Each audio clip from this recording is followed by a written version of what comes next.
Hi friends, welcome to ದಿವ್ಯ Ravi Rishika log. ಇವತ್ತು morning chapati ಮತ್ತು ಆಲೂಗಡ್ಡೆ ಗ್ರೇವಿ ಮಾಡ್ತಾಯಿದ್ದೀನಿ. ಇದಕ್ಕೆ ನಾನೀಗ ಆಲೂಗಡ್ಡೆನ ಮತ್ತು 3 ತಗೊಂಡಿದ್ದೇನೆ, ಹಾಗೂ ಬಟಾಣಿನ ರಾತ್ರಿ ನೆನೆ ಹಾಕಿದ್ದೇನೆ. ಇವಾಗ ಕಟ್ ಮಾಡಿ ಬಟಾಣಿ ಮತ್ತು ಆಲೂಗಡ್ಡೆನ ಬೇಯಲಿಕ್ಕೆ ಇಡ್ತಾ ಇದ್ದೀನಿ ಕುಕ್ಕರಲ್ಲಿ. ಎಷ್ಟು ಚಿಕ್ಕ ಪೀಸ್ ಕಟ್ ಮಾಡಿದ್ದೇನೆ, ಸಾಕಾಗುತ್ತೆ. ಇವಾಗ ಇದು ಒಂದು 3 ವಿಸಿಲ್ ಬರಬೇಕು. ಅಂದರೆ ಬಟಾಣಿ ಸ್ವಲ್ಪ ಬೇಯುವಾಗ ಕೆಲವು ಬಟಾಣಿ ಗಟ್ಟಿ ಇರುತ್ತೆ, ಸ್ವಲ್ಪ ಬೇಯಲ್ಲ. ಹಾಗಾಗಿ ಇವಾಗ ಲಿಡ್ ಹಾಕಿ ನಾನೀಗ ಗ್ಯಾಸ್ ಮೇಲೆ ಇಡ್ತಾ ಇದ್ದೀನಿ. ಇದು ಚಪಾತಿಗೆ ತುಂಬ ಚೆನ್ನಾಗಿರುತ್ತೆ, ಹಾಗೆಯೇ ದೋಸೆಗೂ ಗ್ರೇವಿ ಚೆನ್ನಾಗಿರುತ್ತೆ. ಇವಾಗ ಒಂದು ಬಾಣಲೆಗೆ ಸ್ವಲ್ಪ ಎಣ್ಣೆ ಹಾಕಿ ಒಂದು 2 ಈರುಳ್ಳಿ ಕಟ್ ಮಾಡಿದ್ದೇನೆ, ಮತ್ತು ಒಂಚೂರು ಬೆಳ್ಳುಳ್ಳಿ. ಇವಾಗ ಇದನ್ನು ಇದಕ್ಕೆ ಹಾಕ್ತಾ ಇದ್ದೀನಿ.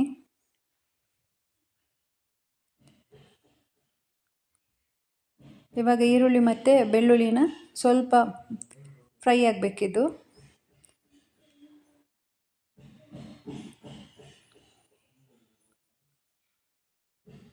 ಇವಾಗ ಒಂದು ಟೊಮೆಟೊ ಹಾಕಿದ್ದೇನೆ. ನಾನು ಒಂದೇ ಟೊಮೆಟೊ ಹಾಕಿದ್ದೇನೆ, ತುಂಬ ಹುಳಿ ಆಗಬಾರ್ದು ಅಂತ. ಇವಾಗ ಇದು ಸ್ವಲ್ಪ ಇದರೊಟ್ಟಿಗೆ ಇದು ಸಹ ಫ್ರೈ ಆಗಲಿ. ನಾನು ಚಪಾತಿಗೆ ಹಿಟ್ಟನ್ನ ಕಲಸಿಟ್ಟಿದ್ದೇನೆ. ನಾನು ಚಪಾತಿ ಹಿಟ್ಟು ಮಾಡುವಾಗ ಇದಕ್ಕೆ ಆಯಿಲೆಲ್ಲ ಹಾಕಲ್ಲ, ಉಪ್ಪು ಮತ್ತು ನೀರು, ಹಿಟ್ಟು ಇಷ್ಟೇ. ಈಗ ಕೆಲವರೆಲ್ಲ ಇದು ಆಯಿಲ್ ಹಾಕ್ತೀರಾ, ಹಾಗಾಗಿ ನಾನು ಹಾಕಲ್ಲ. ಇವಾಗ ನಾನು ಚಪಾತಿ ಮಾಡ್ತಾಯಿದ್ದೀನಿ.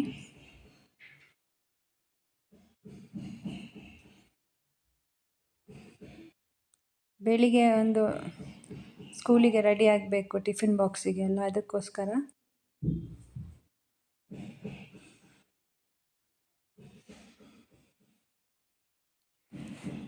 ನನಗೆ ರೌಂಡ್ ಚಪಾತಿ ಬರಲ್ಲ, ಈ ಥರ ಮಾಡಿದ್ದೇನೆ. ಅದು ರೌಂಡ್ ಆಗಿರಲ್ಲ.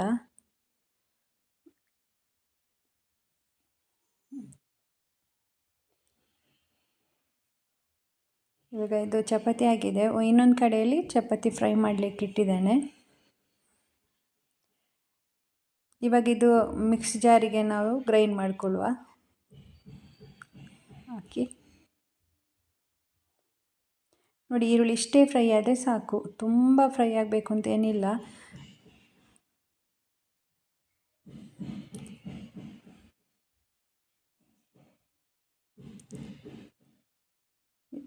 ಇವಾಗ ಇದಕ್ಕೆ ಸ್ವಲ್ಪ ಕ್ಯಾಶ್ಯೂ ನಟ್ಟನ್ನ ಹಾಕಬೇಕು. ಇದ್ದರೆ ಹಾಕ್ಬೋದು, ಇಲ್ಲದಿದ್ದರೆ ಈಗೇನು ಮಾಡ್ಬೋದು.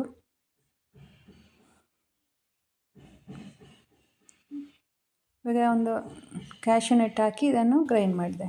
ನೋಡಿ, ಈ ಥರ ಪೇಸ್ಟ್ ಆಗಬೇಕು. ಇವಾಗ ಇನ್ನೊಂದು ಕಡೆಯಲ್ಲಿ ಚಪಾತಿ ಫ್ರೈ ಆಗ್ತಾಯಿದೆ. ಸ್ವಲ್ಪ ಆಯಿಲ್ ಹಾಕಬೇಕು, ಗೀನೂ ಹಾಕ್ಬೋದು. ನಾನು ಆಯಿಲ್ ಹಾಕಿದ್ದೇನೆ ಇದಕ್ಕೆ.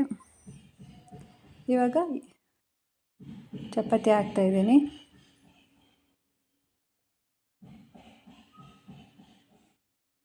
ಇದು ಸ್ಕ್ವೇರ್ ಟೈಪಲ್ಲಿ ಆಗಿದೆ ಚಪಾತಿ, ರೌಂಡ್ ಆಗಿಲ್ಲ.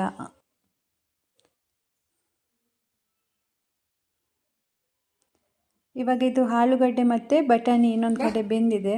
ಅಷ್ಟೊತ್ತು ಕರೆಂಟ್ ಹೋಯಿತು, ಪವರ್ ಕಟ್ ಆಯಿತು, ಹಾಗಾಗಿ ಸ್ವಲ್ಪ ಬೆಳಕು ಕಡಿಮೆ ಆಯಿತು.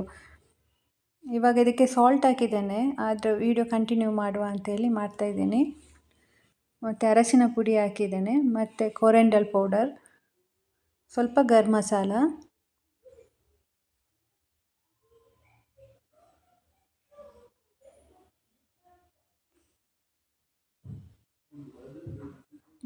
ಎರಡು ಟೀ ಸ್ಪೂನಷ್ಟು ಚಿಲ್ಲಿ ಪುಡಿ ಹಾಕಿದ್ದೇನೆ.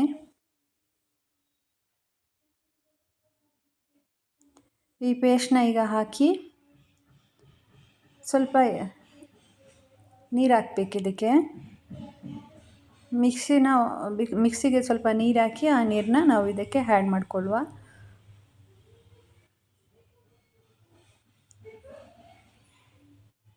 ಇವಾಗ ಇದನ್ನು ಚೆನ್ನಾಗಿ ಮಿಶ್ರ ಮಾಡಬೇಕು.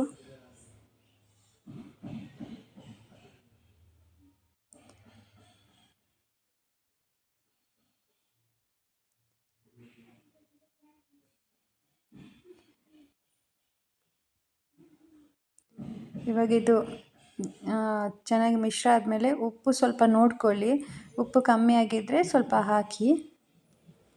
ಈಗ ಇದು ಒಂದು ಚೆನ್ನಾಗಿ ಕುದಿ ಬರಬೇಕು. ಮಿಡ್ಲಲ್ಲಿ ಕುದಿ ಬಂದರೆ ಉಪ್ಪು ಖಾರ ಎಲ್ಲ ಚೆನ್ನಾಗಾಗಿದೆ ಅಂತ ಅರ್ಥ. ಇವಾಗ ಇದಕ್ಕೆ ಬೇಕಿದ್ರೆ ಕೊತ್ತಂಬರಿ ಸೊಪ್ಪು ಹಾಕ್ಬೋದು. ಈಗೇನು ಚೆನ್ನಾಗಿರುತ್ತೆ, ನಾನು ಕೊತ್ತಂಬರಿ ಸೊಪ್ಪು ಆ್ಯಡ್ ಮಾಡಲ್ಲ. ನೋಡಿ ಇದು ಆಗಿದೆ, ಈಗ ಚಪಾತಿನೂ ರೆಡಿಯಾಗಿದೆ.